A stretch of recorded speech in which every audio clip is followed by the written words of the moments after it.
Good morning and hello, ladies and gentlemen, and welcome to a Saturday edition of the MrWarrenHayes Show. I am, of course, it's me, it's Mr. Warren Hayes. And, of course, you know by now, if I'm on the stream on a Saturday morning, that can only mean one thing and one thing only. I'm lonely and I need friends. No, it's because there's a pay-per-view this weekend, and it just so happens that NXT is holding their first pay-per-view since the Portland one a couple of months ago. NXT TakeOver in your house, the throwback episode, while also sort of giving a wink, nudge to Containment. I like this, I like it when WWE isn't like caught in its bubble and doesn't and takes the time to sort of address what's going on in the world. But hey, that's a whole other podcast for a whole other bunch of discussions. But hey, we're going to be talking about In Your House this morning, previewing the card, giving predictions. And when I say we, this isn't one of these, metaphysical we's, where it's like non-gender, very obtuse, kind of who is we? No, this is very specific this morning. I am not alone. If you're watching this right now on youtube.com, you're seeing the very handsome mug of the soon-to-be premier of Alberta himself, Spencer Love. Oh, that is a dubious category to be put in right now, man. Thank you. Well, thank you for being here, Spencer. Spencer covers wrestling. He also operates the Win Column Sports Network. But Spencer, what am I doing? I'm trying to explain what you do, but you're the one who's in the best position to do that for the Warren Hayes people. Tell us a little bit about what you do. Well, hello, friend. I'm glad to be here. You took my line. I was going to call you handsome, but little do people know I got that out of the way right when we started the call. So, Ba-boom, I got the house show appearance on that one. Hello, though, man. I'm really excited to be here. Thank you for having me. As you mentioned, my name is Spencer Love. That is not like a made-up name by any means. I've been asked that before. That is a real name. It is on the birth certificate, and I am the owner and El Presidente at the WCSN, the Win Column Sports Network. We cover Canadian professional wrestling, and that's in any capacity. It's not as though we're talking to strictly Canadian pro wrestlers. We're talking to anybody and everybody in professional wrestling about their experience in the 49 or above the 49th parallel, There's a lot of great professional wrestling up here. I know you preach that, that yourself. And it really maybe doesn't get the accreditation or the recognition it deserves sometimes.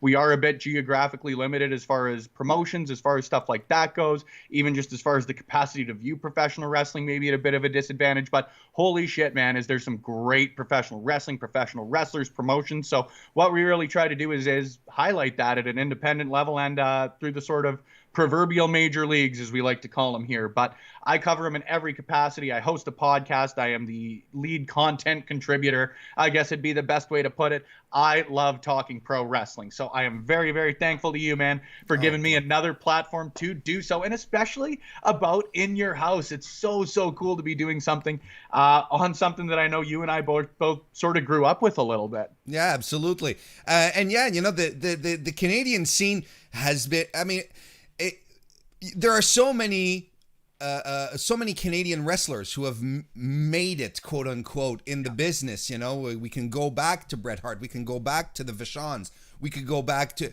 just as recently as Kevin Owens and Sammy and Natalia. And the Canadian scene is existent. It's alive and it thrives. I think there's a lot. I think one of the reasons why it maybe doesn't explode as much as in other parts of let's say the United States is the geography here in Canada is so vast, and it's our major centers are so far apart from each other.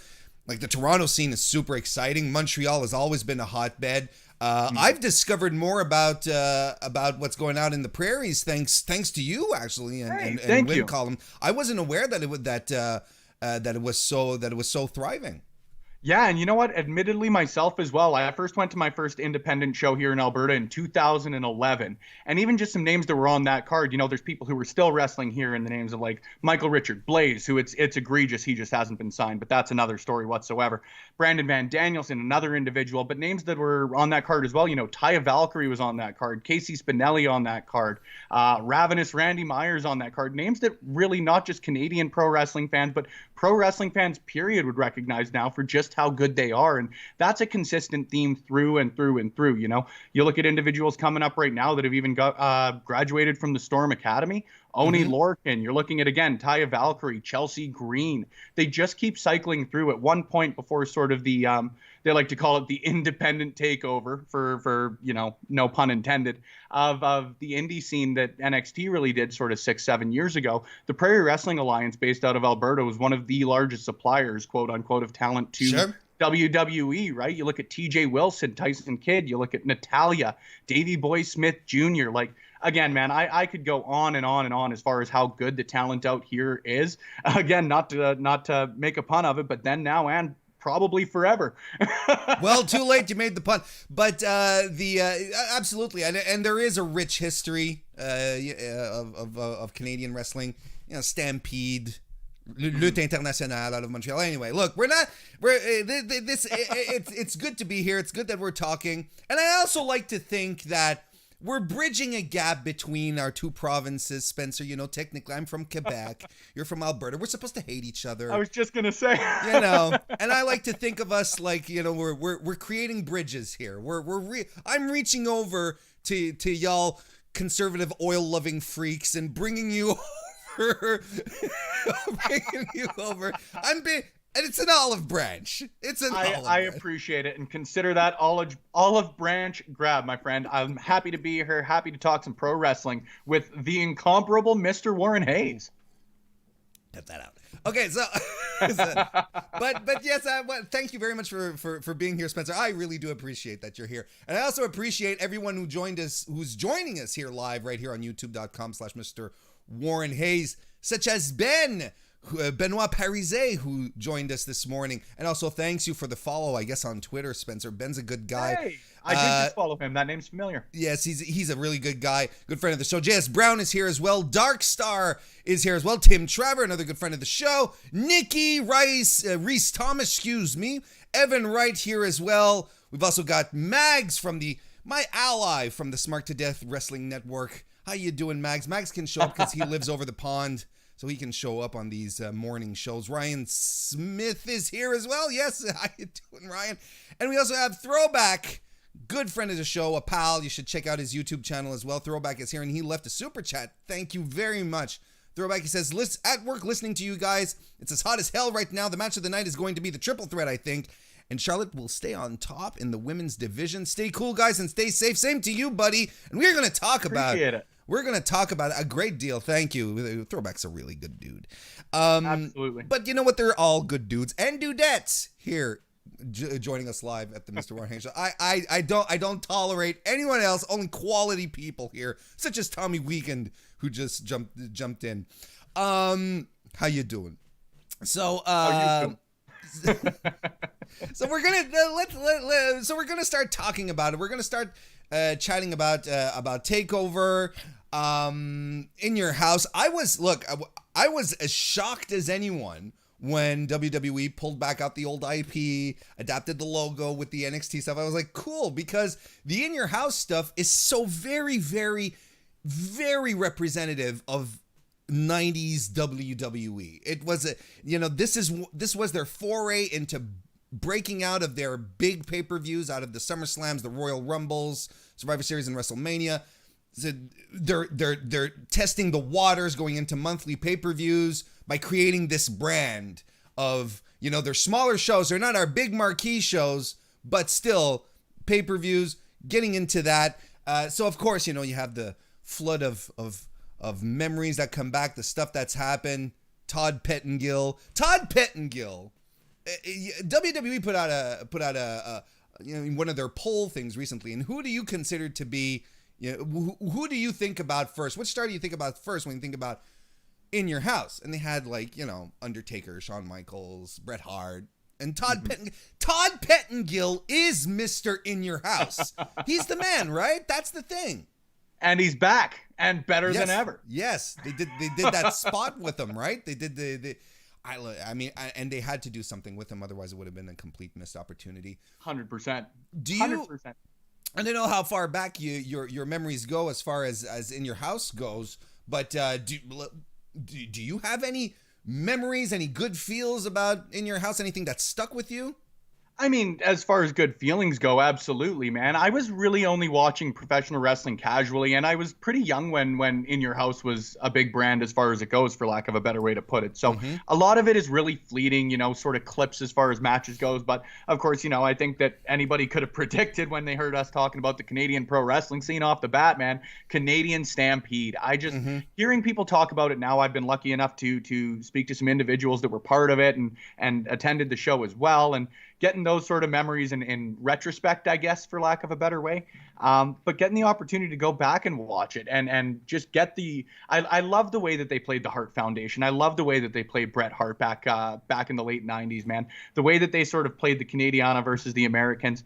I think that it was a really, really cool approach. And at least in my memory, again, I was young. I could be and probably am completely wrong, but I'd never really seen and still have yet to see any sort of situations where they do play off of that sort of stuff, other than potentially the way they played off with the British Bulldog in the UK. Sure. But just sort of the way that they really made Bret Hart Canada's hero. The way I describe it is it's the same way that I'm sure you love the Tragically Hip. When you've got something that is so ingrained in not just professional wrestling, which is something we're both passionate about, but Canadian professional wrestling and something that's sort of homegrown. I love that. And to see the reaction all of those guys got, you're getting Stone Cold Steve Austin booed at that point in history is absolutely still asinine to me, but you're able to do it in Calgary, Alberta. And I guarantee if you have Bret Hart across the ring from Stone Cold Steve Austin in Calgary, Alberta today, Stone Cold's getting booed. And I love it.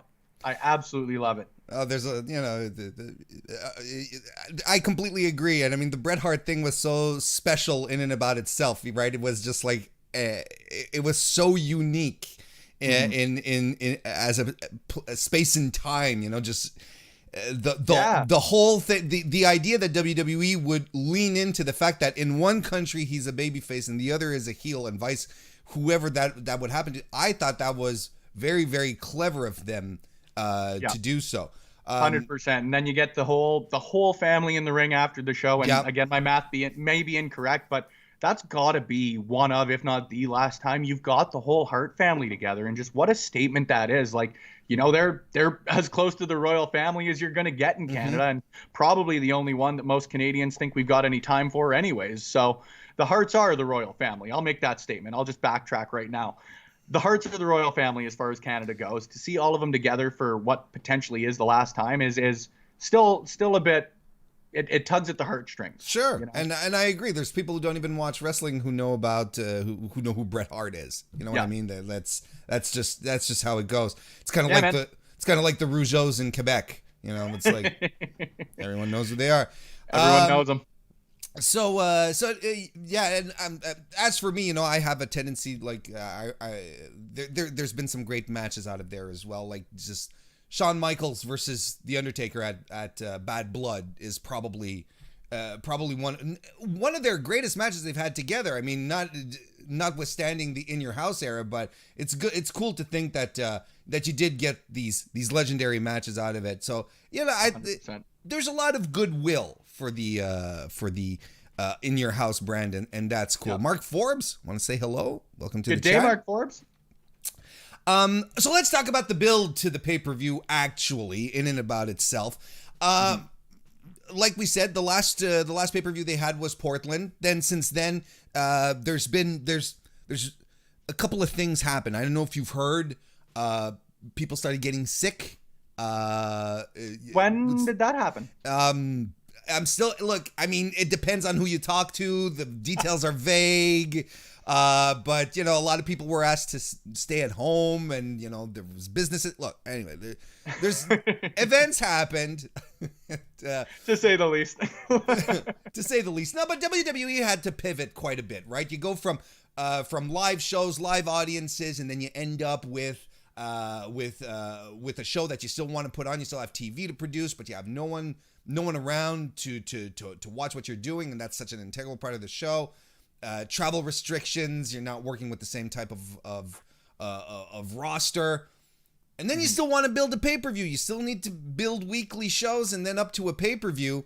It hasn't been ideal conditions to build up to a takeover. Any thoughts on feelings on how you feel NXT TakeOver in your house was promoted, built? I think it was done well. You know, I think it's the same way that people, when you're asking them how they're doing lately, it's I'm doing well, all things considered. And I think that Yeah, that's a good WWE point. and pro wrestling as a whole has really been doing well, all things considered. You know, Mm-hmm. watching matches, watching WrestleMania, watching any event without fans in attendance was definitely jarring. It is still Yeah. a little bit jarring, even to see sporadic or sporadically placed crowd members for lack of a more eloquent way to put it. But to see what WWE's been able to do and what NXT's been able to do building to an event, despite the fact that you don't have a crowd, there are a lot of moments, whether the reason I keep going back to WrestleMania, and I know that people have brought it up in the chat as well, is you look at how Rhea Ripley and Charlotte Flair has sort of been built, and I think that's one of the premier examples of something that had to completely pivot just based on the fact that there wasn't a crowd. You could have run a very similar feud, or you could have run something whether you had a crowd or not, but I think because of the way you want to present Rhea Ripley going forward, you need to wait for that big moment in front of a crowd, and I think that's sort of put things off on that end. But dude, I've said it a million times. Give Io Shirai a title, you cowards. I will send it out, I'm sure, a couple of times tomorrow. I'm always happy to see her in there. But, that's just a great example for me of how WWE has had to pivot, but done a very good job of doing it, Some stuff has gone on, I think, a little bit longer or a little bit shorter. There have been changes that I think people would disagree with. I think that this would have been maybe where you would have seen the first Matt Riddle-Timothy Thatcher match had you not had to accelerate him getting called up to SmackDown. But all things considered, man, I think they've done a good job. I still consider NXT television appointment wrestling as far as I'm concerned. It's still a great product. I still think they're doing a great job. And the more and more you start to integrate fans in there, I think you're just going to see it build back and back to where not where it used to be, but where I think a lot of people think NXT has set the standard for. True, and yeah, I agree. Like, there's a lot of there's a lot of give and take we have to give to all professional wrestling organizations these days, because at some point, I know that Dynamite, AEW was running with 30% of their roster throughout most of April, actually. So, that's not an easy thing. But, you sort of touched on something here. Just a little something here. You touched on it a bit, have NXT being appointment viewing. It is still a fantastic show. And I mean, we're not going to sit here and pick apart the fact as to whether NXT is a good show or not. It is consistently a good wrestling show. But there's a lot of talk out there that NXT, it ain't exactly what it used to be. And I hate these kinds of discussions usually, because it's like, wrestling back in 1992 was so much better than the flippy floppers. Like that one guy in South Park, this ain't wrestling. Exactly. It's exactly. And I don't want to sound like that, but I think there is maybe some talk that we can have about this, or at least discuss our feelings, because I do subscribe to the idea that that NXT recently doesn't quite feel like NXT. I feel like the production overall is feeling more and more like a more main rostery. I feel the angles are as well. Look, just the fact that Dominic Dijakovic, Keith Lee, and Damien Priest were in this incessant loop of feuds with each other kind of felt Roman Reigns, Baron Corbin-y to me. As far as, just giving them stuff to do creatively, of course, no one ended up being smothered in dog food, thankfully, but I'd like to get your thoughts. Not yet. Do you feel like NXT has changed, that the feeling isn't quite the same as it was? I think that the idea of nostalgia really ties in well here, because I think that people maybe have a bit of a revisionist history on this maybe being the first time that this has happened. I 100% subscribe to the idea that maybe it isn't where some people think it should be. I disagree with it. I like a lot of the feuds they've got going on right now on the production end, man. I think that that's a really good way of looking at it. Is I think that as they've transitioned to being a television program, as this is the first time they've really had competition to go up against, people are really holding them to a higher standard, and rightfully so. I'm not saying that shouldn't be No, it's a good point. Right? hold professional wrestling to a high standard. And if your competition's doing better, well, then everybody definitely has the right to slap NXT on the wrist. But Sure. I think as far as the feuds go, as far as the talent that they've chosen to present as their premier talents or their star talents right now, I don't think they've done a bad job on that end with, my personal dislike for Damian Priest. That's just me. But as far as it goes, I think that in the past, we've not only seen a bit of a dip after WrestleMania most years, but there have definitely been dips when you lose a lot of longer-term members of NXT. You look at the first time that Finn Balor got called up, when Samoa Joe initially won his first Sure. NXT championship. I loved it. I know a lot of people loved it, but there were also a lot of people saying that maybe NXT had taken a bit of a dip, and I think you're going to see that anytime you do promote talent to the main roster, you do choose to present a new champion. Like we've got, and I know it's not the best situation. I know people have, in my opinion, incorrect feelings on Charlotte Flair, but Sure. you just lost Shayna Baszler, who was your champion for the better part of 18 months to the main roster. And whether you enjoy what she did or not, that's going to fill a void completely. You look at Roman Reigns, like whether or not you like him or not, he's a star, and their presence is definitely missing when they're gone. Shayna Baszler I look at as a perfect example of that. So maybe do people feel it dipped off because, Charlotte Flair is a champion again? Maybe, but we're getting to watch Charlotte Flair, Io Shirai, and Rhea Ripley go head to head to head. Hell yeah, I'll take that every time. And if you were to tell me 6 months ago, hey, Spencer, this is the direction that we're going to go in NXT, I'm the first one to sit and say, fuck yeah, man, that sounds great for a first thing to get to watch after WrestleMania. So, I think when it comes to people's personal taste, 100%, whether you like a storyline or not, that is 100% your right to enjoy that storyline or not. Like I say, I'm sure there's going to be people who just simply disagree and think that Damian Priest is a great professional wrestler. The stories he's been presented with, he's executed well. As far as the stories go, I would personally disagree. I would say that that's a bit of a quote unquote drop off for Sure. NXT, but that's just one man's opinion, right? No, I think that. And I asked you, so it's okay. Absolutely, man. Again, I go back to maybe when Bobby Roode was holding the NXT championship, people would say the same sort of thing as, there's a bit of a dip. It's going to happen in any professional wrestling promotion. I think that unfortunately NXT sort of got hit with not a bad triple whammy, but the triple whammy of you're losing out on crowds at the same time everybody is. Yeah. You're just coming off your biggest event of the year in WrestleMania, and you're sort of titanically, quote unquote, shifting a lot of the people you choose to focus on just based on that timing of being right after WrestleMania. So in my humble opinion, I think that it hasn't dropped off maybe as much as people think it has as far as the in-ring and the storyline side of things go. I would 100% agree that sort of the production element and the televisation of NXT, yeah, man, 100%. But I think that's just, if you were to see All In compared to what AEW is running right now, yeah, they're two different things, don't get me wrong. But people might say the same thing, AEW is overproduced compared to All In, right? But I mean, that's a really good point because Dynamite is AEW's weekly show.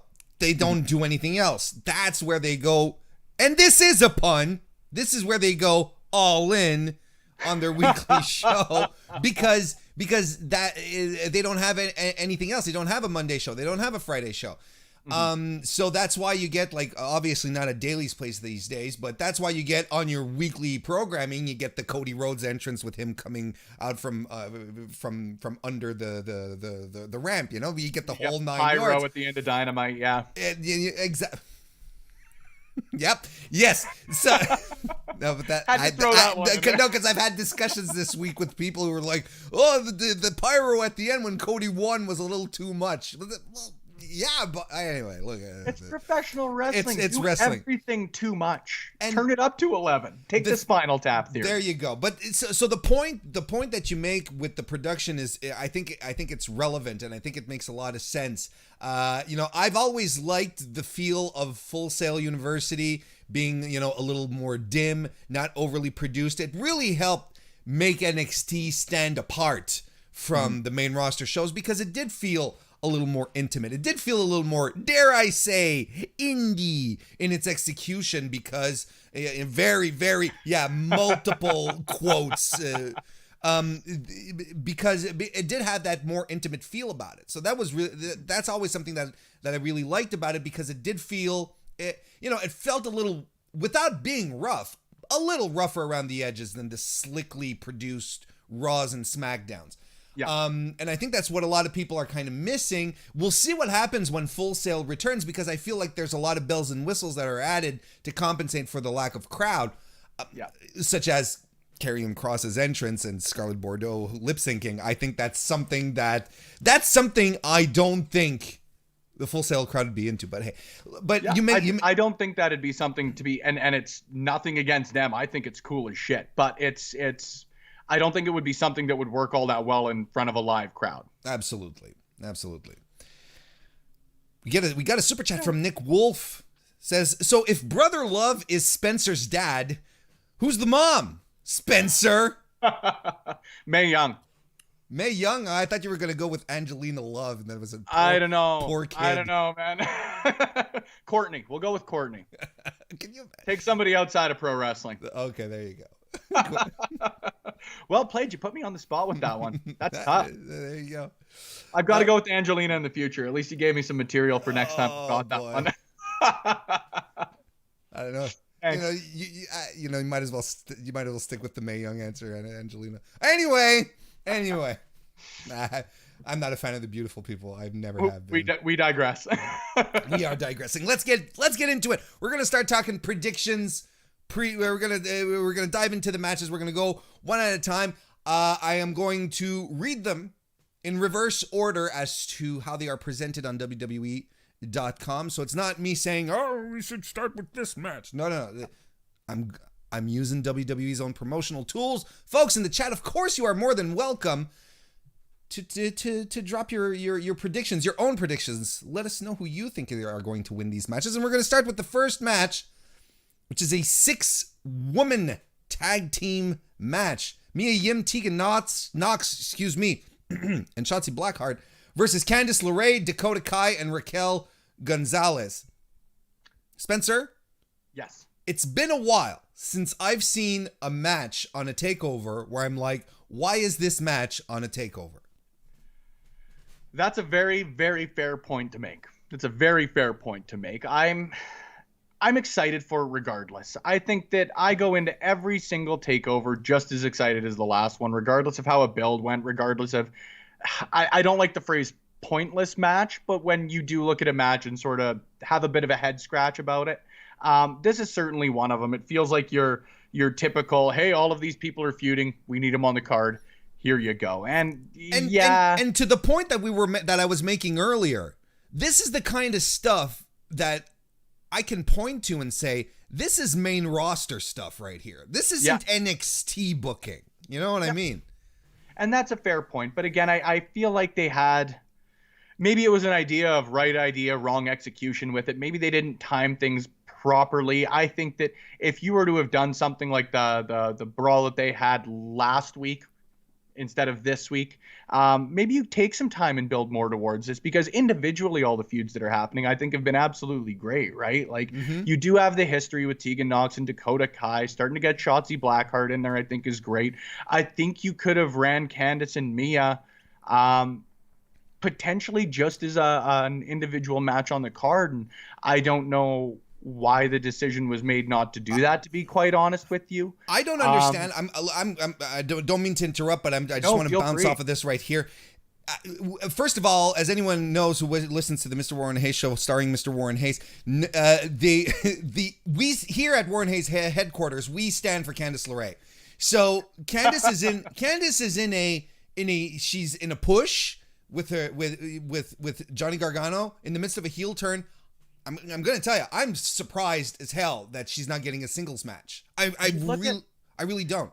And I think that Candice, it's specifically odd for me because you look at the last person that they tried to do this with in Io Shirai and how successful they were giving them that singles match at TakeOver. I was lucky enough to be there, man. That was the one of, if not the best matches I got to watch that weekend. And I was lucky enough to go to, I think, 8 or 9 shows over the course of 4 or 5 days. It was incredible. And you see what a statement win of any kind, nonetheless on a major event, does for somebody, right? So I understand that NXT likes to keep their cards smaller. I think that maybe they could have had a fear, and this is just my speculation, that maybe it's too much of a card. Maybe they don't get the time they deserve. But if that's going to be the case, then you should have made last week's match on NXT a marquee match. Don't get Johnny and Keith involved, because as much as I love seeing them on TV, you don't need that, because if maybe Candice was to pull out the statement win there, something happens at TakeOver, a backstage brawl, whatever the fuck it may be, you can start to build more off of that. But I think that you do take away a bit of an opportunity for a statement win here for Candice LeRae, because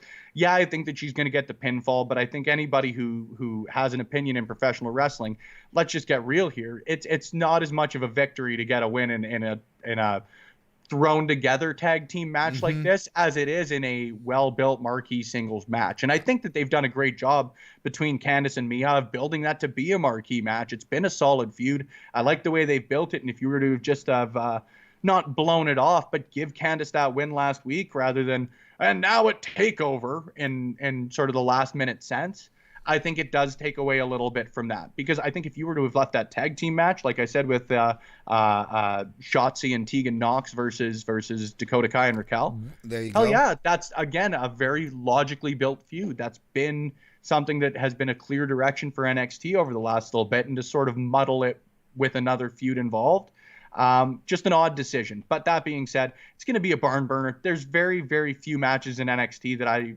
think anybody can really look at on the surface and be like, this is going to be great, and has disappointed, especially on a TakeOver card. So for that reason, I'm still excited as all hell. I mean, don't get me wrong. There's way too many talented women in this match for it to suck. Like they're just all fantastic women here. I just questioned the booking, and and you also made a really good point again that I like my TakeOver cards smaller. I like my wrestling cards smaller regardless. I really, really liked Money in the Bank. It was a 2.5-hour show. Fantastic. That I completely dig. WrestleMania broken up into 2 parts. Into my veins every week. Do it every year. Do it every year. I'm fine with it. Absolutely.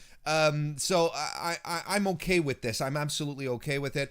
Who do you think is going to win this match? In the chat right now, we see a lot of people egging for the heels here, even as much as going as far as to say that Candice is going to get the pin, which I kind of agree with.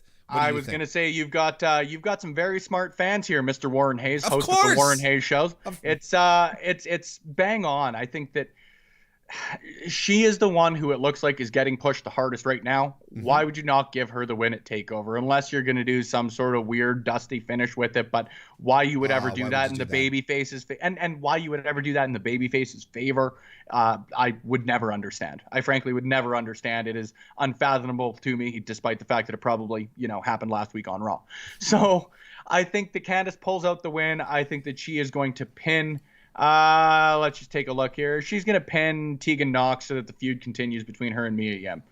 Oh, there you go. Or maybe you see Shotzi. I think that Dakota Kai and Raquel Gonzalez are going to take someone out, and Candice LeRae is going to pin them. That'd be fun. I mean, there's a lot of good stories that can be told here. Throwback left us a super chat. Again, thank you, Throwback. Said, Candice is in the match. It's predictable where the match goes. I agree. I think it's the same thing. I think the same thing. The heels are going to win this one. I think Candice delivers the crippling blow, and I just can't wait for her to get a proper singles push. That's all I want. Want to say, my God, I just want to say hello to Joe, who jumped into the chat. Good to see you. Let's move on to our second match: Finn Balor versus Damien Priest. Now, can you say? Can you use the words? Okay, let me start this over again. When I think about career rehabilitation, I think of 3 people in the modern era, okay? Or in the very, very modern era. I think of Adam Page, I think of Britt Baker, and I think of Finn Balor. I think there were moves that were made recently that benefited tremendously these 3 people. Finn Balor, main roster, everybody loved him because he's so handsome. He's just a great pro wrestler, and he's a great wrestler. It's easy to fall in love with him. But I mean, you could barely see him wrestle on main. But he's so handsome and charismatic. He smiled a lot. He was such a nice guy. loses to the Fiend, goes to NXT, and he's like, nah, man, I'm the Prince. Prince Devitt is back. I'm going to murder all of your faces one at a time. My favorite kind of Finn Balor. Yes. Face murdering Finn Balor. Why hasn't he used that as a nickname? Murder Face Finn Balor? The Face Murderer. The Face Murderer? Finn, if you're watching, it's yours. Just give us some Twitter credit at the bottom. Give us like a subtle wink and a nod on TV. There you go. That's all we ask for. I love this. I love it so much. I love Finn Balor in NXT. I think when you see it, you realize just how much of a waste he was on main, or how wasted he was on main, I should say. Back here, he's in his element. Things are going great. Up against Damien Priest, the former Punishment Martinez, is a hell of a wrestler. Clearly, you don't have you have strong feelings about Damien Priest. But tell me about the match here. Honestly, I'm really looking forward to this one because as much as we've seen some good stuff from Damien Priest, I don't think we've seen a portion of what he's capable of doing. I think he might uncork here. Your thoughts? I'm really hoping for that, to be quite honest with you, because I think in my opinion, I just haven't liked the way that he's been presented on NXT. And I think that it's just a personal opinion on my end. I know that's not a consensus by any means, whether it's the proverbial IWC or whoever it may be, but he's just not my personal cup of tea. Now, saying that, I think that a feud against Finn Balor for anybody in NXT is definitely an accomplishment. Accomplishment might not be the right word. You're getting booked into stuff like that, but it's definitely a measuring stick, I think, is the better way to put it. And if Damien Priest is to come out, have a great match, which, to be honest with you, I am somewhat expecting on this end, because wrestling the Prince is going to be great. He is a good pro wrestler. I'm expecting a great match. I'm hoping for a great match. I just really hope I'm not disappointed in it, because with that whole, again, you mentioned it earlier, Warren, with the sort of trios feud that he had with Keith Lee and Dominik Dijakovic, I just think that when you presented him against those two individuals, for me, he was a very clear third. You know what I mean?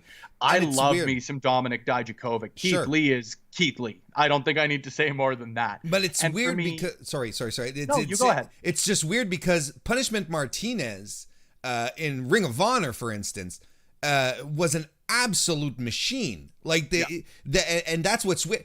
And in a certain way, this is the beauty and the curse of the NXT roster, where you have such deep talent, where you throw in a guy of the capacity, the talent, the natural ability of Damien Priest, and you're like, man, this guy's the third wheel in this relationship. You know, it's man, and I intense. think that's a perfect way to put it. And I don't know, and I want to be clear, like you said, I loved Punishment Martinez. Damien Priest is sort of where my mehness lies with it. I just don't like the way he's been presented. I think that there's been a couple of instances, in my opinion, where maybe they've tried to present him as sort of I guess laid back is the way I would put it. They've tried to have him, and I just don't think that that's the vibe he fits. I've got no issue with the laid back pro wrestler. Matt Riddle is one of, if not my personal favorite pro wrestler right now, but he presents laid back, but he also presents a killer mentality. I think that that's one of the things, if not the thing, that makes him great. And I just haven't really seen that with Punishment Martinez. You want to make the guy a killer, but for weeks and weeks and weeks, he's secretly attacking people. I've always found that odd, that when you want to establish someone as dominant, you don't let him present himself as dominant. You almost make them hide the fact that they're dominant. I think that's really odd. I think it would have been a real statement. If you want to have him feud with Finn Balor, have him come out and beat the living hell out of Finn Balor in front of everybody. Now, you want to establish him as a killer? Don't do it with nobody seeing it. And this is the match where the outcome is going to, I'm most excited to see, because I think it's going to lead into, I might actually spoil a prediction here for later on. But on one hand, see, Damien Priest, I think, I agree. I think he suffered quite a bit over the past few months because he was this third wheel, because he hasn't been winning big matches. Then they put him in a match with Finn Balor. And here's my spoiler here. I think that, or not my spoiler, but here's my prediction. I think Finn Balor wins this because, here comes the spoiler, who's next for Adam Cole after TakeOver? And, we've got Tommaso, Tommaso Ciampa is going to be wrapped up in the Killer Cross thing for a while. We'll get to that. I honestly don't see who else you could put up for Adam Cole than Finn Balor at this point. And it's a match and a feud you can sink your teeth into. See, and you know what? I think I'm going to take, and I'll do the same. I'll spoil a bit on my end as well. I don't think you're right on Tommaso Ciampa and Karrion Kross continuing. I think that if you really, really want to establish him, and maybe you do see a bit of a situation where Kross gets hot-shotted, but the way you've presented him, I'd have no issue with him being the next guy to step up to Adam Cole, and I would have no issue with Karrion Kross being the guy to write Tommaso Ciampa off NXT television. I think that it would be oh, absolutely, man. They're talking about, and I have no, I ain't Sean Ross Sapp by any means, man. I've got no backstage news whatsoever. So go to him for all of your news and resources on the backstage end. But I think that if you were to use Karrion Kross, have him come out and thoroughly dominate a guy who has been a staple of NXT, established as, to use his word, special in NXT, and have Kross come out and really establish that killer mentality on him. Mm-hmm. I think that would just go miles. I just say right now about really establishing Damien Priest and the missed opportunity there. I think that this is a great opportunity. If you take Tommaso Ciampa off NXT television for a month, write him off for a month and then bring him up to SmackDown or Raw. You don't lose anything from sort of Ciampa's mystique. You really establish Karrion Kross. And, maybe if Adam Cole is going to be heading over to see Dr. Britt DMD, which ain't going to happen, let's just get fucking real here, guys. Maybe Karrion Kross is a guy who can actually come in and end the reign of the longest reigning NXT champion of all time. Well, look, maybe, and we're going to get a chance to talk about it again in a little bit. Throwback left us another super chat. Thank you very much, Throwback. Says, do you guys see Balor as using the Demon at a TakeOver and make the Prince character even stronger? Because it would make people wonder when the Prince becomes unhinged at some point. And then Balor, and his prediction is Balor wins to go after Cole. What do you think about the future of the Demon character with Prince Finn Balor? I love the Demon character. I don't know if it's necessary with the way that they're presenting Balor right now. I think that they've done a really, really excellent job. And admittedly, I say all of this with maybe less than deserved familiarity with his run in New Japan and all of that sort of stuff. I've watched a lot of matches as far as how storylines go and that sort of stuff. To be quite honest, I'm not as well versed on that as I probably should be. But watching the Demon character and then the way he was presented with a face Finn Balor, I think that was a perfect example of yin and yang. And I think that the way they're presenting Balor right now, sort of taking the darker side already, I think for me, it would need to take something extreme. I think you would need to see something like, Kross is the example I'll use for right now because he's the guy they're clearly trying to build as the guy in the future. So if he comes and he attacks Finn Balor as and I don't know how they would make it work. I'm even just trying to wrap my brain around it right now. It would need to be something that extreme. Like Balor would need to take a real beating from someone they're really trying to establish. And even in that case, I think they would probably have the Demon lose.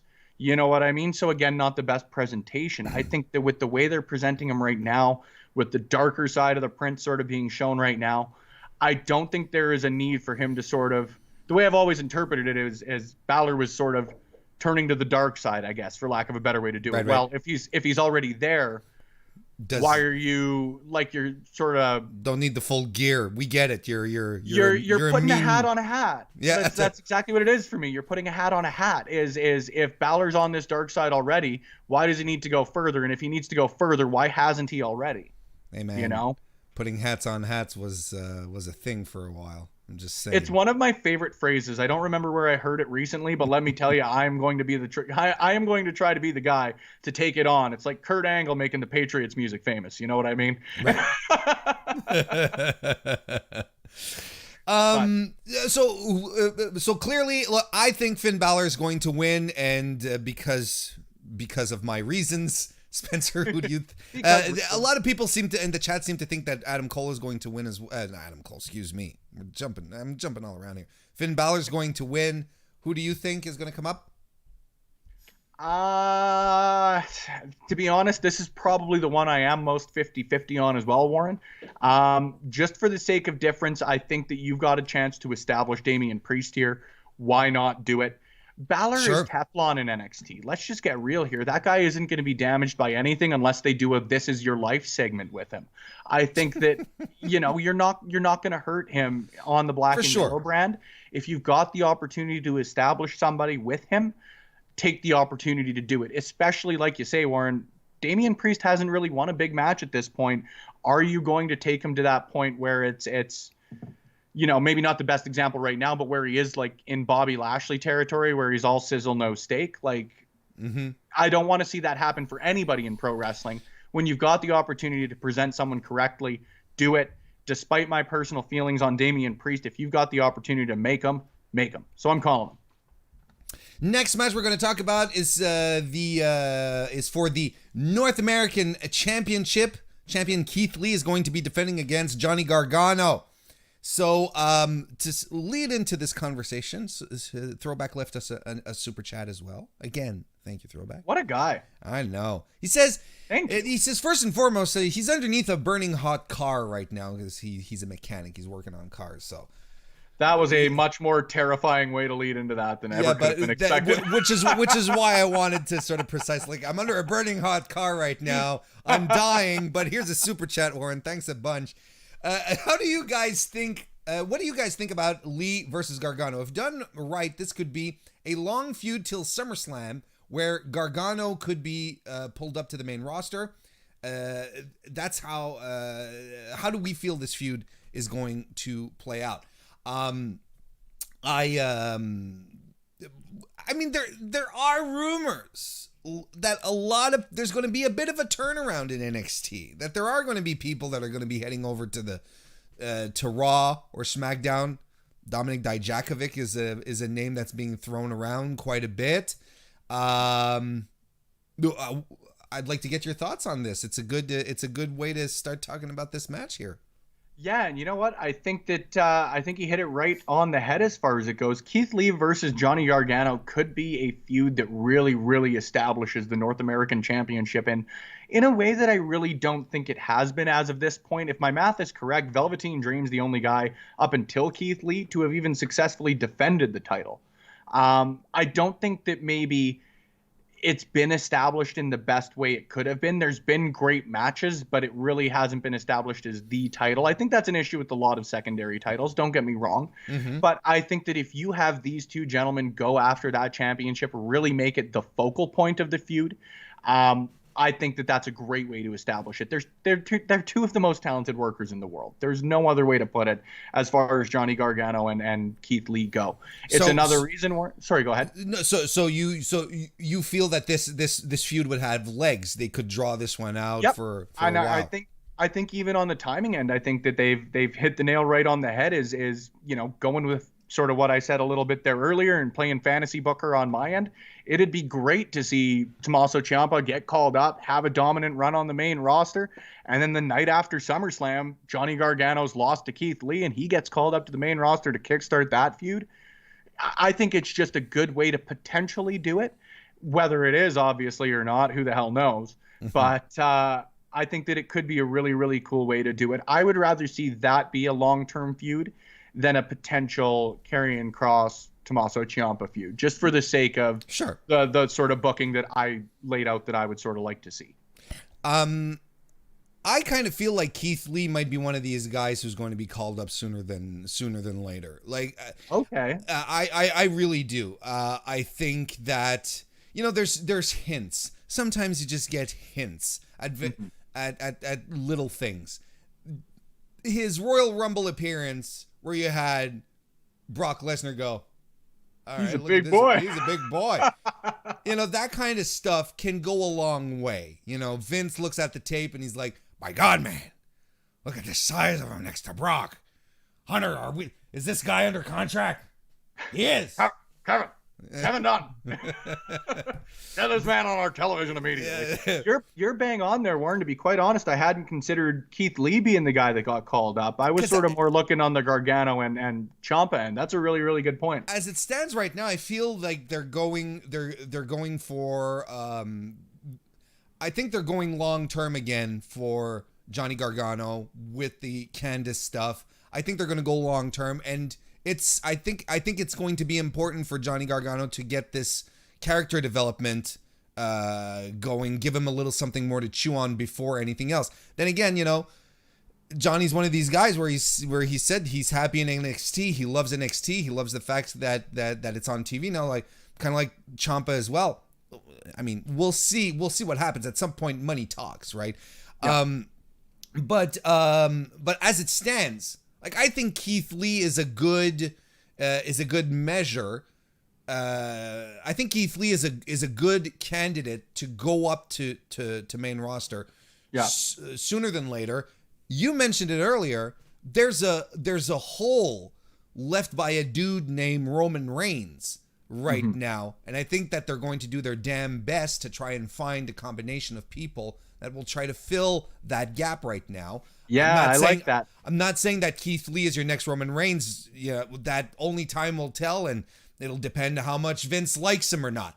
But but there is a gap there. There is a hole that needs to be filled.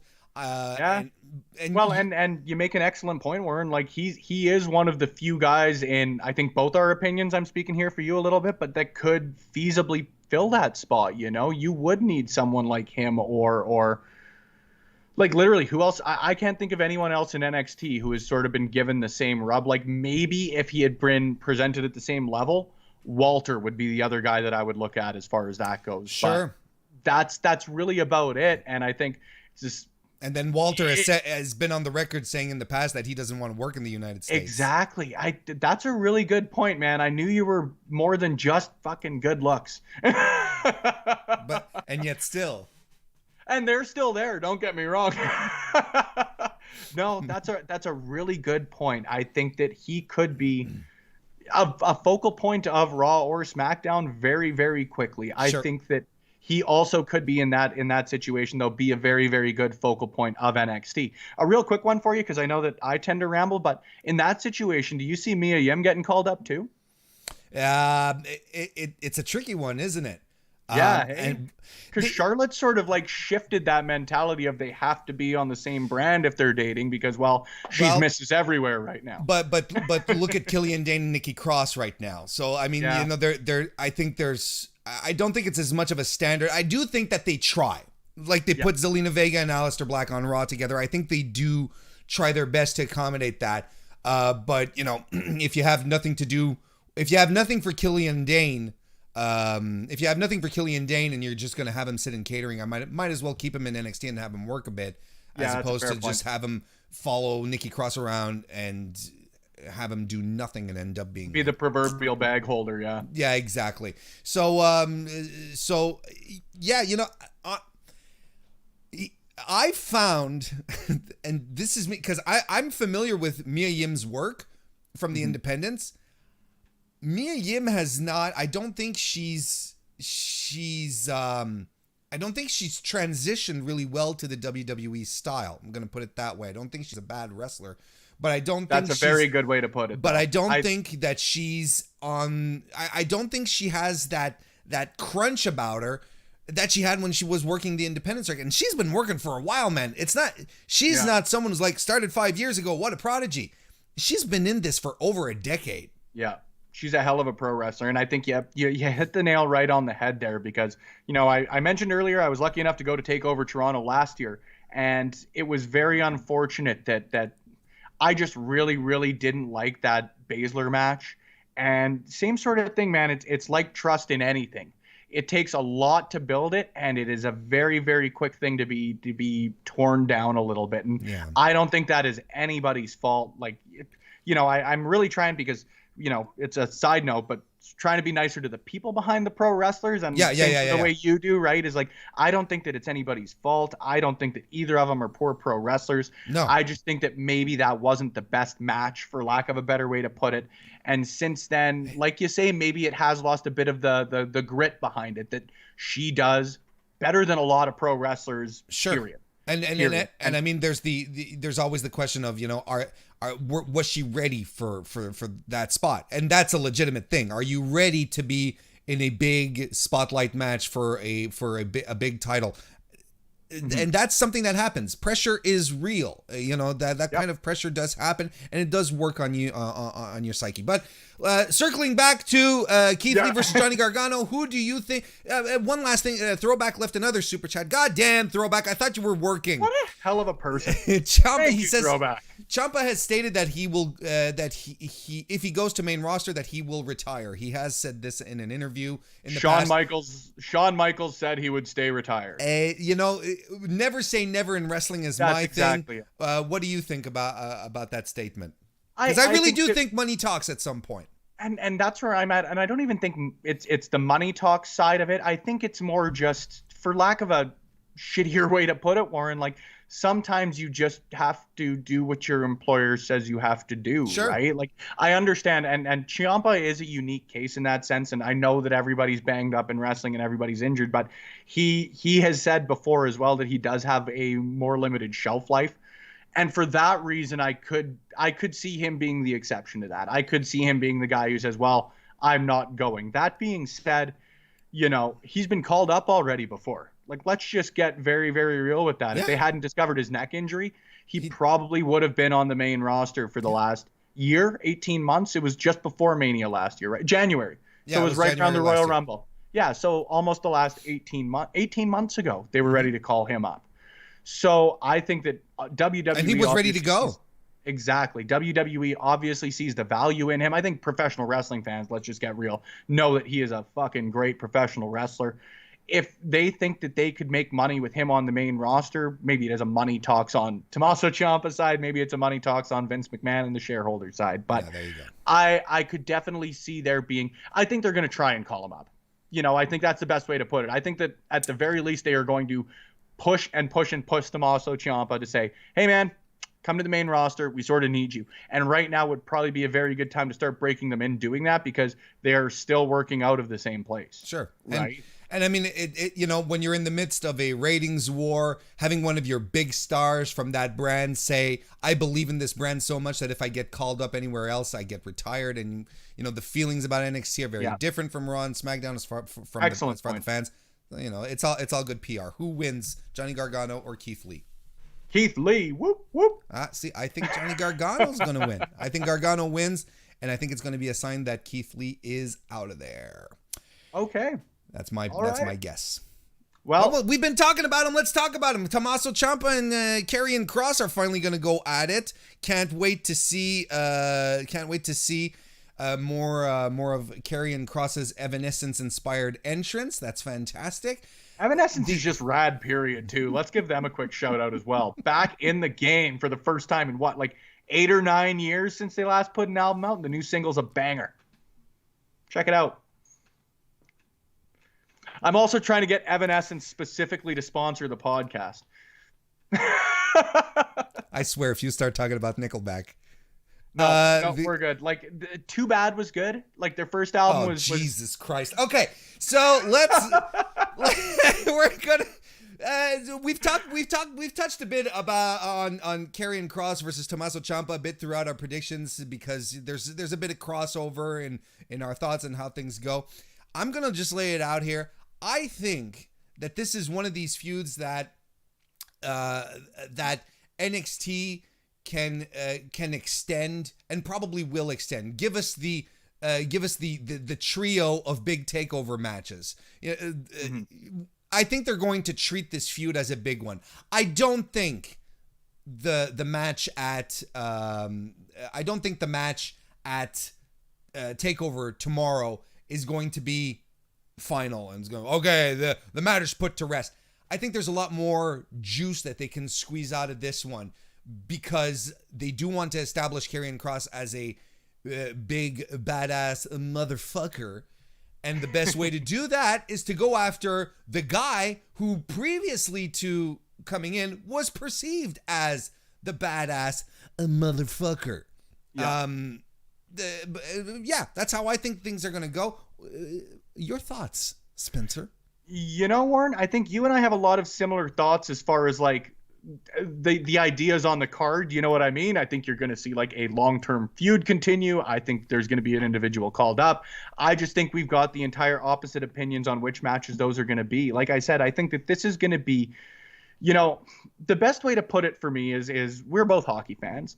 If you're Georges Laraque, no. So then we'll change it up. When somebody beats the hell out of Mike Tyson in his prime, they look like the biggest, baddest son of a bitch. Agreed. You know what I mean? Yeah. They look all that much more badass if they knock Mike Tyson out in the first round. Mm-hmm. So I think for me, again, you know, you talk about blurring the lines in professional wrestling. You talk about using real life, whether advantageous or disadvantageous, as we saw over the last couple of weeks. But I think that this could be an opportunity that, you know, Tommaso Ciampa, and I don't want to use the word excuse as a throwaway on this. I want to stress that. But I think that Tommaso Ciampa, because of the nature of his injury, any big loss he takes, whether it's a quick roll-up, whether it's whatever you choose to have it happen as, you can write something off to, I have an injury in my neck that is sometimes a huge impediment on professional wrestling. Sure. So you can explain away a major loss in that sense, I think. And I think that if you were to do that and give Karrion Kross the opportunity, like I said, to say, I not only defeated Tommaso Ciampa, I beat the hell out of him. Same sort of theory as why you had the Fiend establish himself on Finn Balor. You know what I mean? Mm-hmm. You want to establish yourself against a big name. The Fiend will always be able to say, I was the one who took Finn Balor off TV. And whether you hold his main roster run in high regard or where I think a lot of people do is a bit of a disappointment, people know that beating Finn Balor holds weight, holds major weight. And beating him so decisively is about the most heavy weight you can hold, I guess. So if you're to do that with a Tommaso Ciampa who has an excuse, quote unquote, for why you could take a loss, if you can use a main roster call up to sort of take away from that as well, you know, go out on your back, come to the new promotion, and you're sort of like new again. If you've got that and you have the opportunity to really establish Karrion Kross as a killer, which, you know, is funny because they really went out of their way to not establish him to do that. I think that you could really do it. The one thing that I don't want to see, I want to see Scarlett Bordeaux involved. I want to see her in no way, shape, or form involved in the finish of the match. I think that if you're to give this any sort of, it has to be a decisive win for me. Sure. I think that whether, like you say, Warren, you're going to continue the feud because Tommaso Ciampa is looking for revenge, or whether it's Karrion Kross just dominates the hell out of him.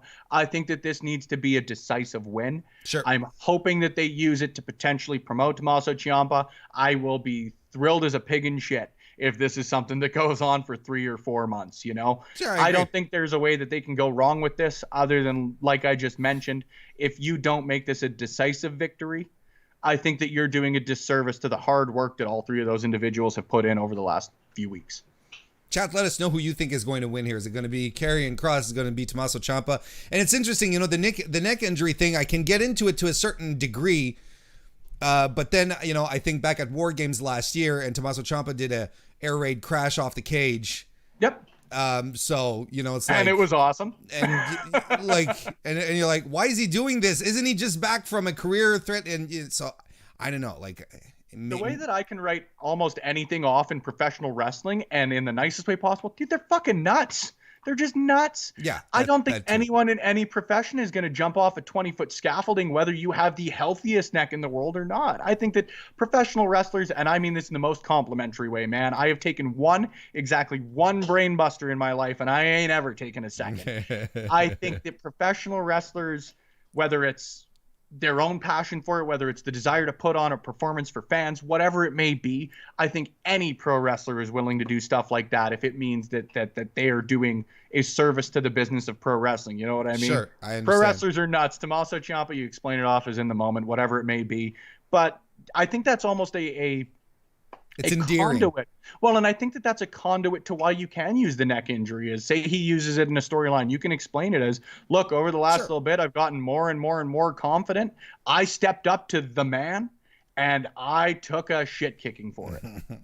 Right? Absolutely, I agree. Yeah. Any professional wrestling at the heart of it is based in something logical. Whether you're talking about breaking kayfabe with it, or something as simple as overconfidence leading to someone's downfall, which I think anyone can apply to a situation in their own lives. It writes itself for me. Who you got winning? Karrion Kross, and I'm going to go bold on this one. I hope Karrion Kross wins in less than 10 minutes. Ooh, I don't know if it's going to happen. Not a squash. You still need to make sure that Tommaso Ciampa shows that he's a great pro wrestler in it. I would love to see this be the less than 10-minute match, because the same way that TakeOver's always done a really good job of spacing their matches out, giving everything the time it deserves, maybe on this one, because it's a little more compact, you've got to take time away somewhere. This could be where you do it. Tommaso fighting from underneath. I think so. That'd be different. I think Killer Kross is going to win as well. I think, like I said, I think this feud has much more legs. I want to say hello to Brian Payne, who just jumped into the chat. And just to put a bow on this, Joe left a super chat. Thank you very much, Joe. I appreciate it. It says, which match, Ciampa versus Kross or Gargano versus Lee, has better odds of someone taking the someone flying off the top of the in your house set spot? For me, there's no question that it's Keith Lee who's going to die. I was going to say, I think he's going to moonsault. I would love to see a Keith Lee moonsault off the top. That'll win it. Yeah. Oh, absolutely. Or he gets, see, the way I'd book it, he gets thrown off, and that's how Gargano pins him. Okay. I can see it. That's my thing. And he keeps looking strong, and then he goes to main roster. Well, yeah, okay. Well, maybe we're just going to agree to disagree here. Some AMSR here. Sorry for the AMSR, everybody. That can be a super chat. I think you're bang on, though. If I've got a funny feeling that mixed tag that we saw on NXT isn't the last time we're going to see that mixed tag. I think that's going to be the direction they go potentially on the next takeover. Is you're going to see that as the match is Keith Lee and Mia Yim versus Johnny Gargano and Candice LeRae. Chat seems to think that Karrion Kross is going to win as well. Ben challenges your Evanescence love by saying Lacuna Coil is way better, and I agree. So, you know what? The way I look at it, hang on a second. It's like freedom. You're not getting less because one band is good. Evanescence and Lacuna Coil can both be great. I just, they can. Oh, sure, they can both be great. I completely agree. They do have the potential. Yes. However, oh man, we're gonna have to start like a Warren disagrees with Spencer podcast. Yeah, all about music. There we go. Charlotte Flair is the NXT Women's Champion. I don't know if you guys heard about this, and she's going to be defending her title in a triple threat match versus former champion Rhea Ripley and Io Shirai. This is the match I'm most looking forward to throughout the entire proceedings. I think it's been properly built. I think it's the three right women to put into this circumstance. I know a lot of people would have liked this to be booked different. Maybe a little less from column A, a little more from column C, for instance, and stuff like that. But I think this is going to be a blast of a match. Spencer, what do you think? Big time. Io Shirai is quite possibly the most talented professional wrestler in the world right now. I'm just going to put that gauntlet down right now. That woman is absolutely incredible. I know that bias comes into anything. Like I mentioned right off the bat, getting to see that Shirai and LeRae match in Toronto was like such a statement for me. You I'm sure have the same sort of feelings about a few pro wrestlers where the first time you see them live or you see them hit a certain spot and you're like, yep, that's someone I'm really, really into. That whole match for me is Io Shirai. You know how good she is before. She is fucking great after. So yeah, I've got the bias on that one. I'll fully admit it. But I'm very, very excited that she's been getting opportunities like this more and more and more. And to be quite honest with you, I have been saying, I've been petitioning, whatever you want to call it. give Io Shirai the NXT Women's Championship. And that's a personal feeling for me. But I also think that you've got a great opportunity here to do so in a way that really doesn't damage anybody. The way I talked about Finn Balor, Charlotte Flair's Teflon. You know, Sure. She's not going to suffer from taking a loss. I think that people saw this triple threat set up as this is going to be a great way to continue the Rhea Ripley-Charlotte Flair feud. I don't necessarily think that needs to be the direction they go. I think that maybe you include Rhea Ripley, or maybe you include a third in there so that Rhea Ripley's not the one to take the pin, but I don't think Rhea Ripley's going to be the one pinning anybody. I think that you could see Io Shirai pin Charlotte Flair. Let's get real here. I think that's perfect for me, because Rhea Ripley, despite the fact that people may not like how she's gone through 2020, and even how Rhea Ripley talked herself about how she hasn't enjoyed her 2020. I think that regardless, she wasn't going to win this match, whether Charlotte or Io won. Continue this feud, build her up to have a huge moment in front of fans again. So if we've got the opportunity here to use the NXT Women's Championship to not establish, because Io's already been established in my opinion, but to really take somebody over the top in a way they haven't been before, take it every time. And I think that Io Shirai being the one to defeat Charlotte Flair, being the one on top and saying, well, look, Rhea, I did what you couldn't, is for me a bit more of an interesting story, than simply having Charlotte Flair. And I love Charlotte Flair and I love what she does. I say all of that, but playing the same sort of role she has across all three brands, have her play those roles across two, have Io Shirai take over the NXT brand and build that feud around her and Rhea Ripley. I'll even go as far, I'm in agreement, and I'll even go as far as to say is this. You know who's gone from wrestling for a while? Becky Lynch. What? You've heard? Yeah, this is the first time hearing of it. Yeah, no, she had a baby with Seth Rollins of all goddamn people. So hey, don't use his name in vain. I'm kidding. Yeah, don't use his name. No, I'm kidding. Of all Seth damned people. I'm actually thrilled for both of them. Of course. It's going to be wonderful, and I wish them all the happiness. Hope they have a very healthy baby child. But as if the baby child. Anyway, the WWE is going to.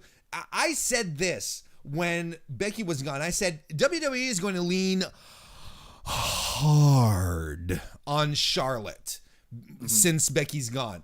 That's why we were seeing her everywhere, because Charlotte was the anointed one. Never forget, Charlotte was the anointed one until the fans said, fuck y'all, we want Becky Lynch. It's true though.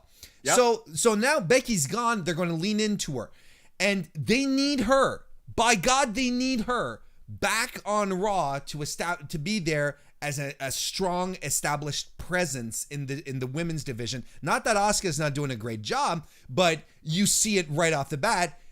Asuka versus Nia Jax ain't doing it for nobody. No. But everyone got real excited when Charlotte and Asuka had another match on Raw. That's something that they can go back to in a couple of times, I'm sure, and to build up other women and so on and so forth. Yeah, I think you're bang on.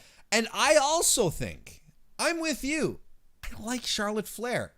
And I don't think that she got where she is because she's blonde. And I don't think she got to where she is because of her name. Because there's a whole bunch of other wrestlers who have who have fantastic lineages that have not been who have not been pushed in nepotistic style. Yes. You just have to think of one, Michael McGillicuddy, a.k.a. Axel, Curtis Axel, a.k.a. Joe fucking Hennig. You can think of Natalia as well. Oh, you could argue Natalia had a push, but hey. Well, yeah, but they straight up have taken their last names away from them in an effort to get them away from that at points. Like Natalia's just Natalia. She ain't Natalia Hart.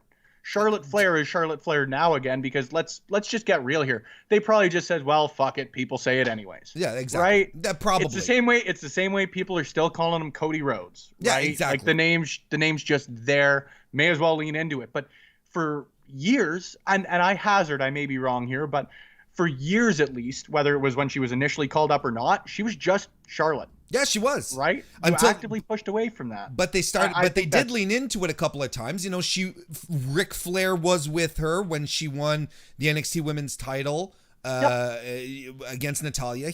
We all remember the Bret Hart and Ric Flair and everybody's corners matches that have happened far too often. And I say that as a Canadian talking about a heart. And I mean, Natalya's not even anyway. She's an usurper. But that said, I like Natalya. Don't get me wrong.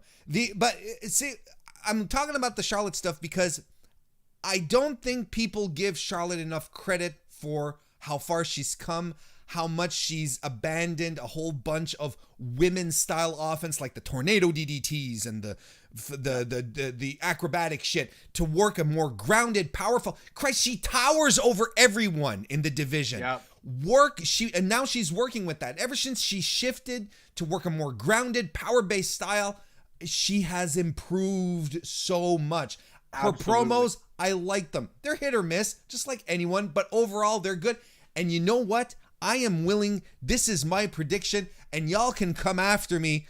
I won't have a problem. I don't think Io Shirai is in this match to take the pin.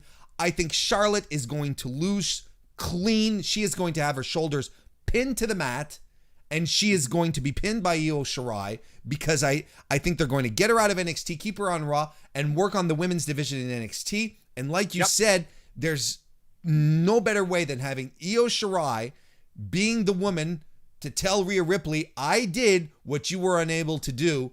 Come after me, bro, or sis. Do they say that? Come after me, sis? I don't think they do. I don't know. I can't be the one to comment on that. But Warren, if somebody comes for you on that one, if anybody comes for you on that one, then you have an ally right behind you, man. I am 100% with you. I think that you may as well take the shot. You know, like what is the possible, at least for me, what's the benefit other than having more great matches? I think that we're both very, very well aware that the end goal here is to have Rhea Ripley become the staple of that division. Yeah. I don't think you need, like you've said a couple times, you don't need Charlotte Flair to be the pivot person as far as that goes. You don't need it to be Rhea Ripley chasing Charlotte Flair. It needs to be Rhea Ripley chasing the NXT Women's Championship, no matter who has it, right? Mm-hmm. I think you're bang on. I got your back. So I think we both agree. Are we both saying that Io Shirai is going to win here? I think we are both in agreement, my friend, Mr. Handsome Warren Hayes, host of the Warren Hayes Show, here on the Warren Hayes YouTube channel. Featuring Warren Hayes. Warren Hayes. But there seems to be some love for Io Shirai in the chat, but there's a lot of apprehension. You know, I like these matches where the booking isn't quite as clear. But I think that there's really something that you can lean into here that would be real exciting, and just let Charlotte go deal with locker room leader literally and safe worker. Everyone else on every other brand. There you go. Final match of the evening that we're going to talk about: Adam Cole, who is the NXT champion, longest reigning NXT champion of all time. Baby. Versus the Velveteen Dream in a backlot brawl. It's a backlot brawl. It's a brawl in the back lot, not the front lot, the one in the back, where no one can see, where the cops can't come for you. I almost feel like this was set up in like an elementary school, where like, which bike racks? Like the back bike racks. The one in the back, so that the principal can't see us. Yeah, exactly. The one in the back, the one across the bridge to the lake, where we're technically not on school property. Yeah, I'll see you there. Yeah, I kid though. Like, you know, we laugh. It's fun to laugh about professional wrestling, and especially when it's because shit's gonna be great. Let's just get real here. We're not making these jokes about two Joe Blows. We're making these jokes about two great pro wrestlers. Mm-hmm. Hell yeah, we'll make fun of a stipulation because I'm certain we ain't gonna be making fun of the wrestling in it, right? No, it's just fun to say because WWE always goes for the alliteration, right? Backlot brawl. You know, it's just that's always what they do, you know. Anyway, but hopefully one of these years we get great brawls of fire. Just combine them.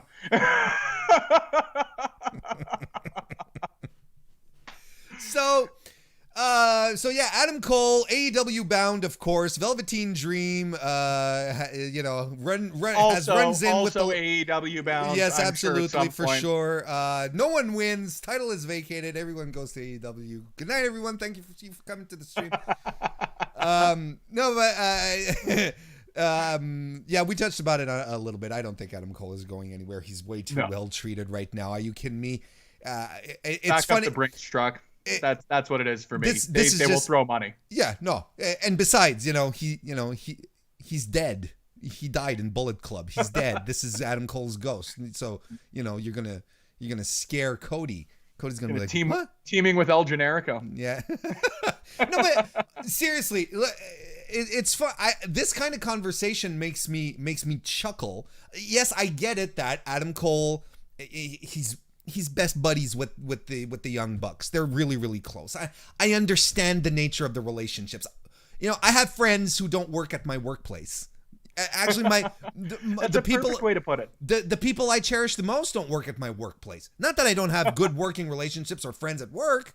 Yeah. But my best pals aren't my coworkers. And so to me that that's always something that's really fascinating for me. And people seem to forget the goddamn great fall 2019 that Adam Cole had. Great showing at Survivor Series. His match with Pete Dunne. Jesus fucking Christ. He fought AJ Styles. He fought Seth Rollins. And won. Outstanding matches. Do you not see what WWE has planned for this guy? They're going to do everything to hang on to him. And I think he knows that. And I think he knows. And it's the same thing I'm going to use the same arguments that I used when I was talking about when everyone was saying, Marty Scurll is going to AEW. These are smart fellows, Adam Cole and Marty Scurll. Right now, you look at the landscape in AEW. Where does Adam Cole fit into this? Where does he fit in a long-term appeal? Not that I don't think he couldn't do it, but you've got all sorts of guys, similar build, same type of charisma, same type of promo ability. Where does Adam Cole get his big time status thing in AEW right now? Right? I always liken this to as well back in the 90s when Nash and Hall jumped ship, and then Sean Waltman, X-Pac, went over to WCW, and I had people saying, well, they're gonna get Shawn in there. Shawn Michaels he's a superstar, and he's their best buddies, they're friends. Of course Shawn is gonna go to WCW. Shawn Michaels looks at the landscape, another guy who's not a fool, looks at the landscape, says, look at all these guys there. Look at who's already there. Yeah. What guarantee do I have to go there and be properly used? Nah. WWF is a open playing field right now. I'm going to make the most out of this situation here. And hell, you can look at how they treated Bret Hart. Bingo. That's what I was just going to say. Is like you've got the hottest thing in professional wrestling as a special guest referee. As a special guest referee.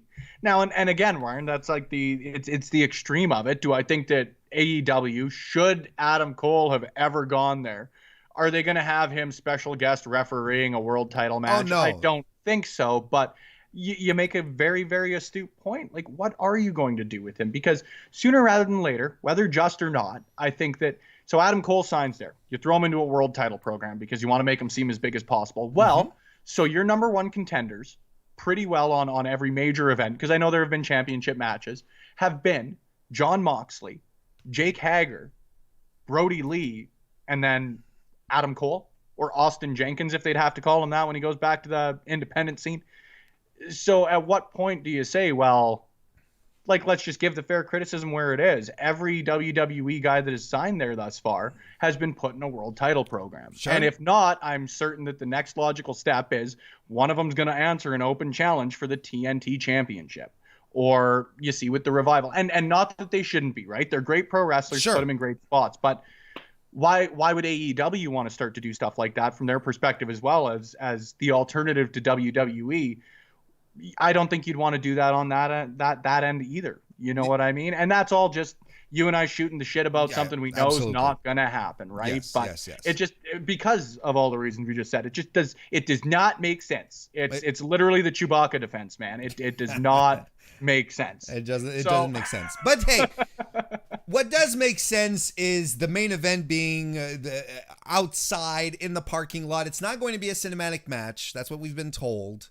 It's not going to be a cinematic match. It's actually going to be it's going to be shot like a wrestling match, but it's outside. So there's going to be room for some craziness. Cole versus Dream. Thoughts? Tell me how you're feeling this one. I'm a little disappointed, to be quite honest with you. I think that this is perhaps for me the best example of something that would have needed fans in front of it. I think the Velveteen Dream of anybody is someone who is so good with the crowd. Yeah. He is so great at playing off of the crowd, making little moments with the crowd. You know, I think that even something as small as fans not being there to have the pop when they all see whoever's going to be on his trunks tonight. Well, the thing is Velveteen Dream's character is flamboyancy, being a showman. What's the point in putting on the show if there's no one there to see the show? Exactly. And I think that it started off really strong. I love the way that they played it as him sort of using Roddy to get to or Adam Cole. But from there, I just personally think it could have been done better.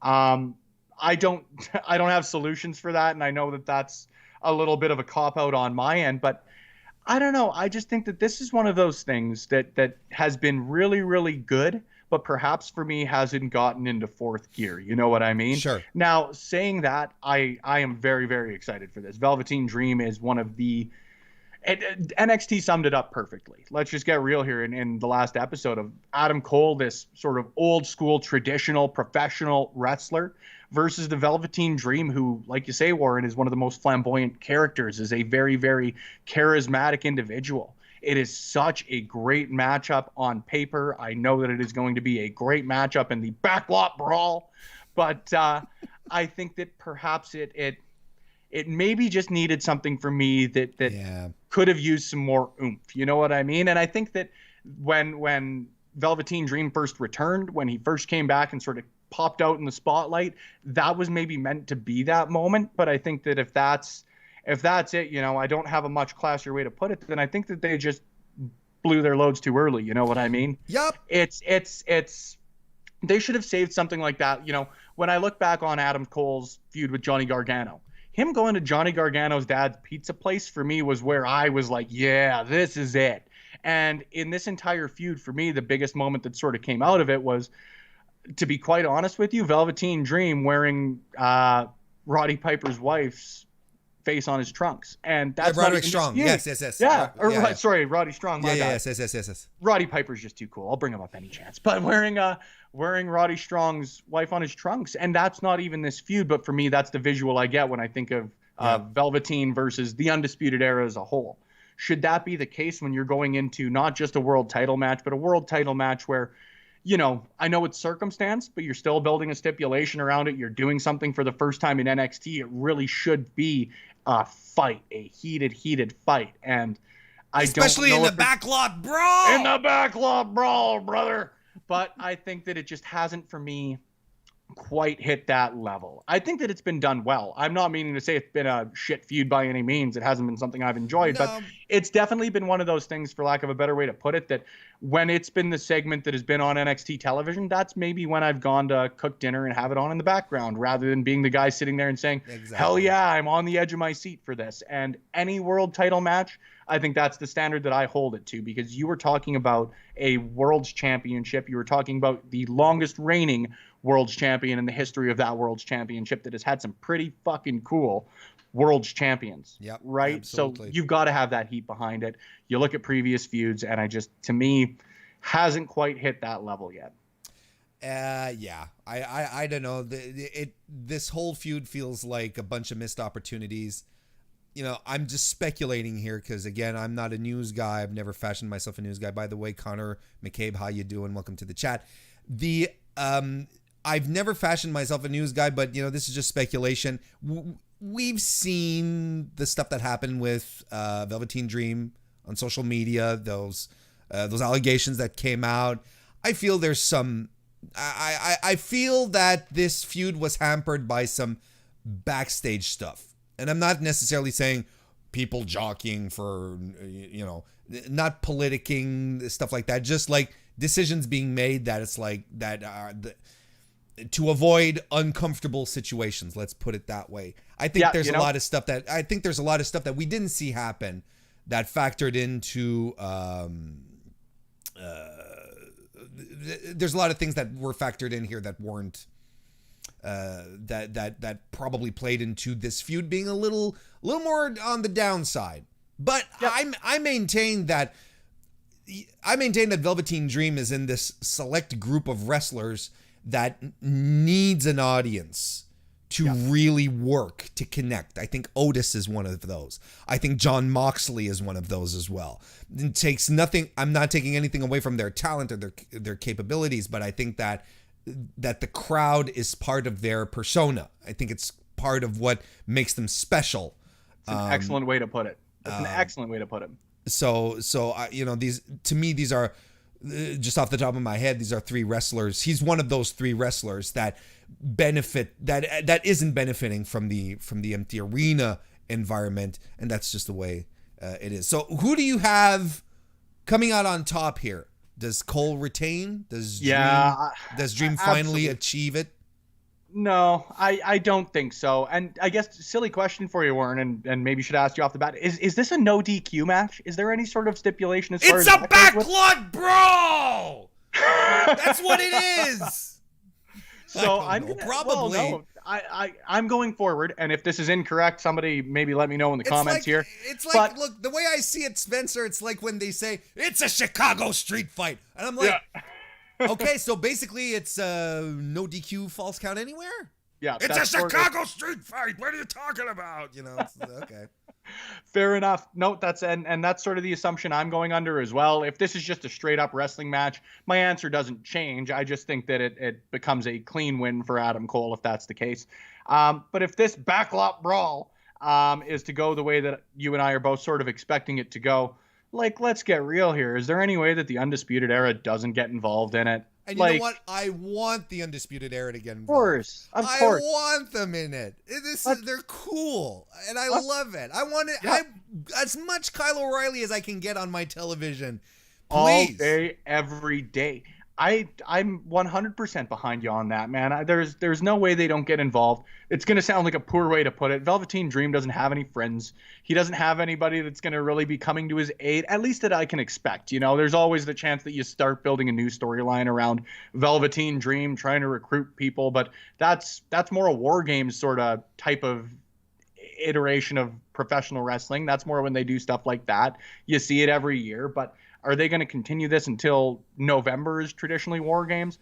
I don't see this being a 6-month feud. No, me neither. I think Velveteen, and it's an easy cop-out for any NXT match. Let's just get real. But Velveteen is one of those guys I can see coming up to the main roster sooner rather than later. And I can see him making a major debut at one of the first shows you can have a full capacity or at least a good capacity crowd at. You know what I mean? It's funny. And it's just my instinct. It's a gut. Again, I have no inside info. I wouldn't be surprised if Velveteen disappears for a while. I'm just saying. Saying. I could see it. It is unfortunate that stuff. Unfortunate that stuff came to light during this, and that's not me saying any of it's factual. I think that it's been proven even at this point that it wasn't any sort of factual thing, but it is unfortunate when stuff like that happens because, in my opinion, you kind of see everybody trying to do a best of both worlds situation with it. If the situation was going to be that, like you alluded to, that maybe you wanted to keep this feud on the down low, keep it as a bit less of a marquee than a World's Championship match should be, then in my humble opinion, you're doing a disservice to that championship. And if the case was going to be you were going to maybe take him off or have him go into hiding or prep him for a big debut, whatever the case may be, then you may as well have done it then rather than try and, okay, well, this is the way we were going, so let's kind of push it forward with a wink and a nudge. Either promote the hell out of it as you should, or back right the hell off it as, in my opinion, you shouldn't have. But that's neither here nor there. I think that you're possibly correct on Velveteen backing off. I think that maybe they'll use him to get one more feud going, maybe kickstart somebody. I don't know who's recently signed or who they'd look to push, but maybe you get, just as a name, okay, like a Cameron Grimes who has lost some bigger matches but sort of been getting more and more and more on TV. Maybe Velveteen's used to get him over before he takes off. Or maybe he does have sort of a bit more of a limited time left in NXT. I think we're both in agreement on that. It's tough for me to say whether I think he'll disappear or not, just purely based on the fact that I think they'd want to debut him in front of as many people as possible. A Karrion Kross, he works in front of a no crowd or a limited crowd in his entrance and in his debut because of the theatrics behind it. And Velveteen Dream, he's got the theatrics behind it, but it's very much a personable flamboyance. You know what I mean? I don't know if that's the right way to put it. No, I understand. It's like going to watch a theatrical production versus going to watch a play. Getting that one-on-one experience with the Velveteen Dream for me is far, far more beneficial for him than with a Karrion Kross, where you can have the hype and circumstance behind his entrance, Yeah. So I think either way here, though, I'm going to call Adam Cole winning, whether it is by hook or by crook. Undisputed Era gets involved. That's the ball game. I think so, too. I think it's the same thing. Joe left us a super chat, says, damn, Spencer was on point today. Awesome job, sir. Thank you, friend. I appreciate it. That's nice. I like him. I like all your fans. Let's get real here, though. I guess I did a shit job today. I'm kidding. You did, but it was really good. Before we go really quickly, Spencer, the Fight Pit. My God, the Fight Pit is probably the most fun thing NXT has done in a while. I love it. Hell yeah, Warren. It made Timothy Thatcher. Triple H on the media call said, "Yeah, we're gonna bring it back at some point." I think it's awesome. Who do you want to see? Who do you want to see in the Fight Pit? Tell me who you want to see. Real quick. Does it have to be WWE specific? Yeah, with NXT roster.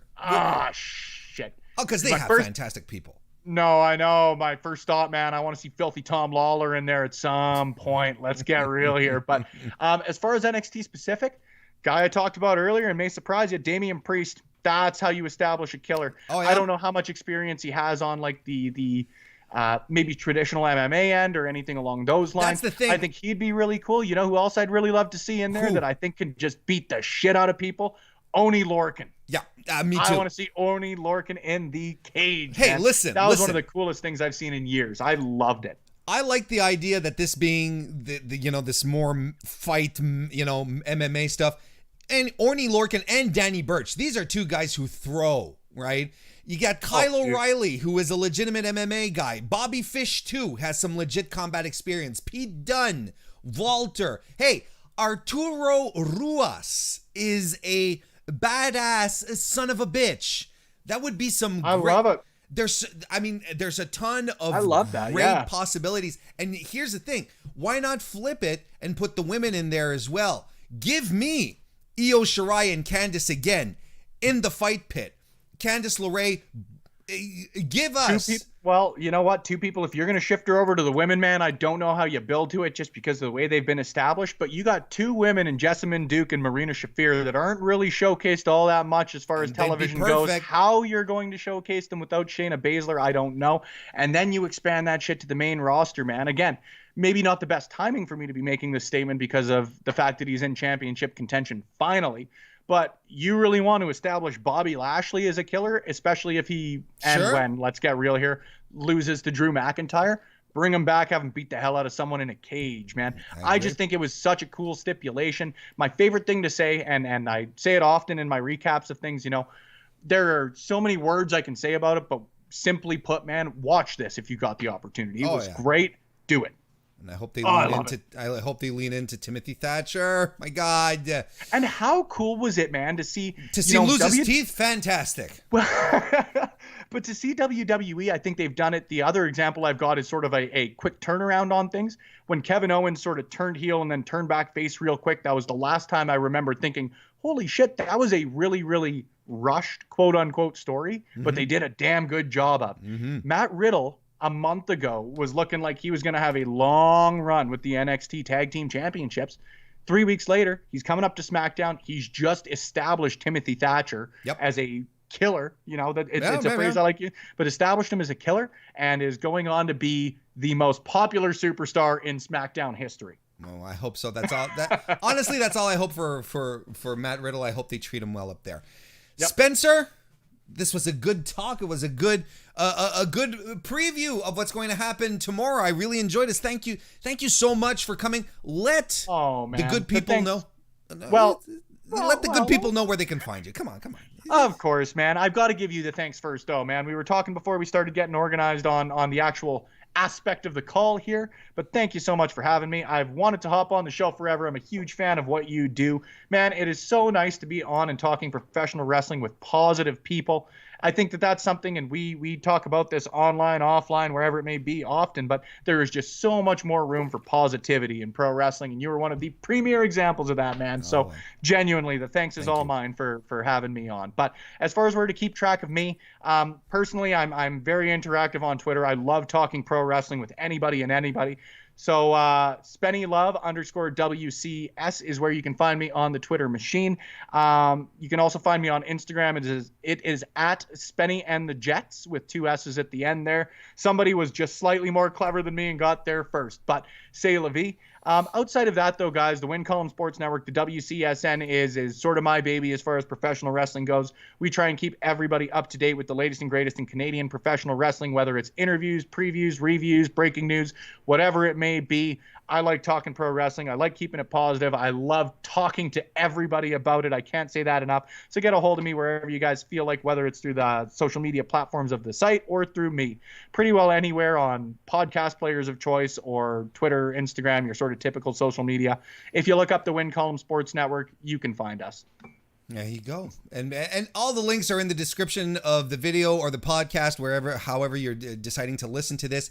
Spencer, I can't thank you enough. It was a great talk. It was a great show. I really appreciate it. Thank you for coming. It was a great talk, and it is fun to talk with people who have good outlooks in regards to pro wrestling. That's absolutely. It's always good. It's refreshing. And I want to thank everyone for joining us here this morning live. And if you're listening to us, and if you liked it, hey, give the video a thumbs up. I'd appreciate that. And or any love that you can show on your favorite podcast application of choice, whether it's a like, a subscribe, a review, whatever you can do, that would be appreciated as well. And I'm going to be on the Fightful channel tomorrow evening, Sunday, to do the post show with Alex Pulowski, so that'll be a good time. And otherwise, I'll be back here next Thursday for another edition of the Mr. Warren Hayes Show. Spencer, thank you again for joining me. Thank you, everyone. Thank you, friend, for coming in this morning, and we'll see you next time.